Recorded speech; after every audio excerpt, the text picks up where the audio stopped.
Joined now by the beat writer for The Athletic, covering the Chargers is my guy, Daniel Popper. Daniel, great to have you as always, my man. I guess kind of give me what's been going on at Chargers camp over the last couple of days. Big news, the big Justin Herbert contract has now been signed.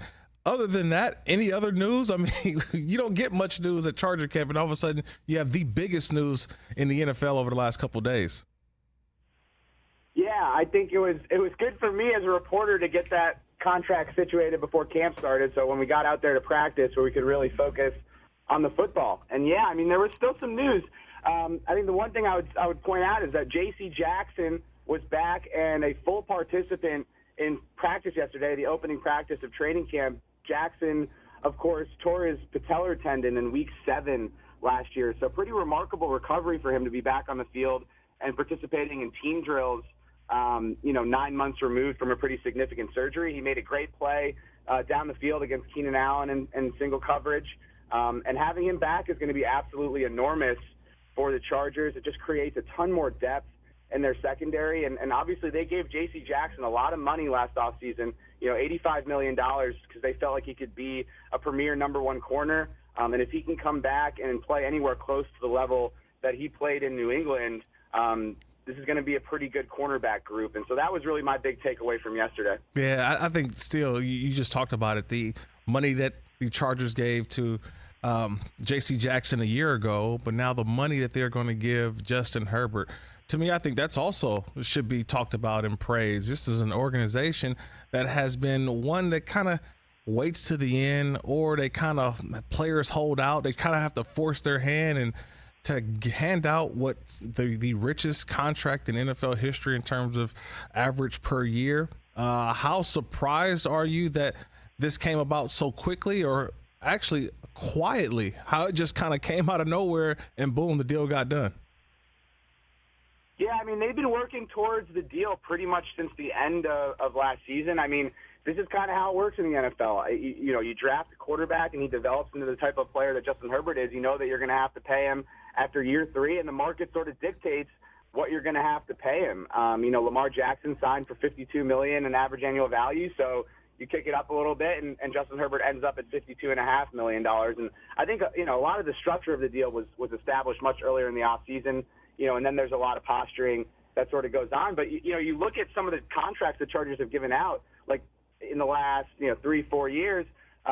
They're willing to pay their guys if they're performing and they feel like they have more to give. I mean, they gave Joey Bosa the biggest contract ever given to a defensive player at the time in 2020. They made Keenan Allen the second highest paid receiver in the league in that same offseason. They made Derwin James the highest paid safety in the league last offseason, and then they paid Justin Herbert. So, and they gave Mike Williams $20 million a year last offseason. So, that's always been the strategy for general manager Tom Telesco. You draft, develop, and then if guys are there, you pay them at market value. And I think the Chargers have proven that they're capable and willing of doing that over the last 4 or 5 years. Chargers reporter for The Athletic, Daniel Popper, joining the Rich Eisen Show. Kirk Morrison here filling in for Rich.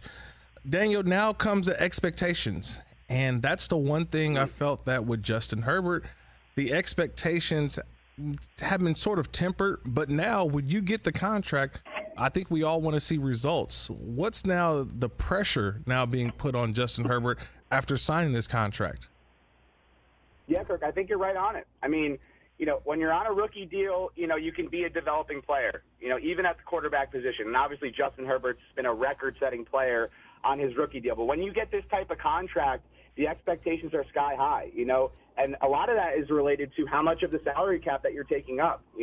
When you're taking up 15%, anywhere up to 25% of the salary cap, there's less money to spend elsewhere. And in order for you to be a perennial contender, you need that player to be playing at an MVP level year over year. Like that, those are the expectations now for Justin Herbert. It's not, hey, can he take the next step? It's not, hey, can he develop? It's, hey, can you be an MVP type player year over year? And that creates certain expectations. Justin Herbert is well aware of those expectations, and I think that's why this season has those type of expectations for everyone involved. I mean, Justin Herbert has to get to that level, and they're excited, and they think he can get there because of offensive coordinator Kellen Moore, but those same type of expectations apply to everyone. You look at the amount of money they've spent on this defense for Brandon Staley. It has to be better than below average to middle of the pack. It has to be a great defense. And then, even for general manager Tom Telesco, entering his 11th season with the team, never been to a conference championship game. Like, this is the year. The expectations are sky high. There are no more excuses, and the Chargers have to be a legitimate contender for the Super Bowl, and they absolutely have to push the Chiefs for the AFC West title this year. That's the expectations, and that's what it is for this organization. Yeah, I think the NFL sees that as well with the six standalone primetime games for the Chargers this year, Daniel. I think the NFL is also taking notice. But that being said, we've talked the contract for Justin Herbert, but we know the big story over the last, I would say, couple weeks or maybe even the entire offseason has been the running back market. And Austin Ekeler, a guy who has been very vocal about the running back market, he's on this Chargers team. He signed sort of an addendum to the contract. He comes back for another season. How is that sort of playing out between running back and his production, but then also with the organization who have clearly stated, hey, we like you, but we're going to put our value, we're going to invest other places rather than the running back position? Yeah, it's a difficult situation. Austin Ekeler's story is pretty unique. Undrafted guy out of Western Colorado, makes the team as a special teams player, gets his opportunity to really be the full-time running back when Melvin Gordon holds out in 2019, emerges that season, signs an extension in the 2020 offseason for 4 years, about $6 million a year, and then he turns into, one of the elite backs in the league. So, it was more of a timing thing. At the time for Austin, it was a fantastic extension. The Chargers ended up doing a great deal because they sort of projected what his production would become. But he was on the final year of his deal. He was due to make $6.25 million. Austin wanted, a lucrative extension, but considering the market and Austin's age as a 28-year-old running back and his size and the beating that he takes, the Chargers just weren't willing to go to that number, and I think the market dictated it, right? They gave him the opportunity to go seek a trade partner, and that didn't materialize. And then Austin came back to the Chargers and was like, hey, what are we going to do? And the Chargers, to their credit, gave him something that they didn't have to give him. They gave him $1.75 million in incentives. They could have said, no, you're playing on your current deal. We're not giving you anything else. And I think that in itself was a show of good faith toward Austin Ekeler. And listen, Austin is motivated. Like, all of this stuff that's going on, not just his personal situation, but running backs at large, like, he is a super motivated player regardless, but this is only going to add fuel to the fire, and he's looking to continue what he's done, which is, 1,300 scrimmage yards, 18 to 20 touchdowns, like one of the top offensive players in the league. He's looking to do that again and then hit the open market and hopefully, get some money on the second contract, either whether it's with the Chargers or elsewhere. But, like you alluded to, it's a difficult situation, and I don't know how it gets fixed because there's all of these different factors from, rookie contract, the CBA, when in a NFL career, age-wise, a running back actually peaks. It's tough because when, they're looking for that second contract, a lot of times running backs are, 26, 27 years old, and, that is the back end of a peak for a running back, if not the downslope, and that's what makes the situation so difficult. He's Daniel Popper, the athletic beat reporter for the Chargers, joining us here on the Rich Eisen Show. And you can follow him on Twitter as well, at Daniel R. Popper. And I think the one thing that you put in a couple tweets out that you've seen Justin Herbert continue to do what he's been doing, which is the deep shot throws in practice. But it's a little bit different now because there's a different play caller. Last year, we know it was a little bit different with Lombardi. This year, it's Kellen Moore. He comes over from the Dallas Cowboys. What have you seen other than the deep shots from Justin Herbert? What is this offense going to look like for the Chargers, and how much similar or maybe different than what Kellen Moore did while he was in Dallas? Yeah, so, I think first things first, that's the biggest thing, is that they are creating an infrastructure and an emphasis and a coaching style and a philosophy that's going to encourage Justin Herbert to push the ball downfield. But on top of that, the one thing that was rather frustrating to watch about Joe Lombardi's offense was that it's super condensed, and it's all operating in the middle of the field, a lot of condensed formations, and it means that all of your routes, all of your combinations have to be super precise. There's not as much room to operate. That's just the reality of that offensive scheme. Kellen Moore comes from a lot of different places. He has a lot of different influences in his coaching career, but one big influence for him was Scott Linehan, both in Detroit and in Dallas. And Linehan is one of the preeminent disciples of the spread offense. And so that's one thing you're going to see with Kellen Moore, is that they're going to spread things out a lot more, move guys around, create more space, not just vertically, but also horizontally on the field, to give Justin Herbert and these receivers a little bit more room to operate and a little bit more room for error. And then another thing that I think is going to be big with this offense is the running game.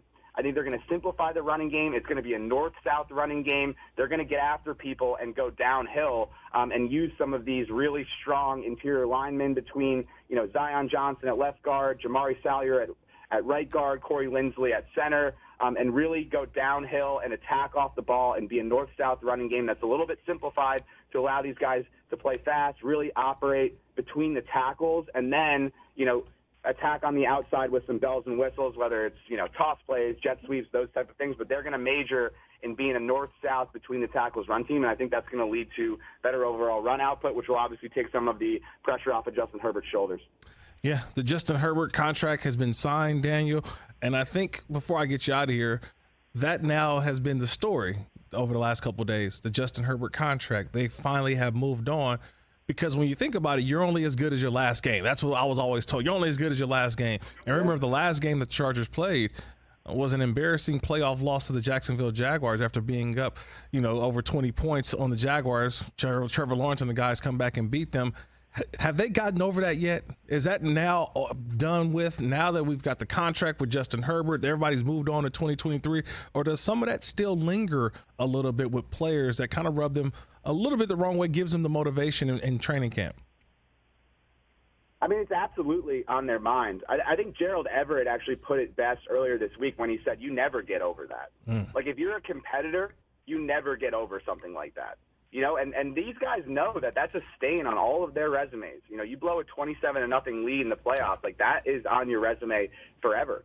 And the only way to overcome that is to go ahead and win a Lombardi. Like, that's it, and they understand that. And honestly, like, these guys should be thinking about that game every single day, because that's the motivation that you need to go out there and perform. And we'll see. Like, I don't know what kind of impact it will have.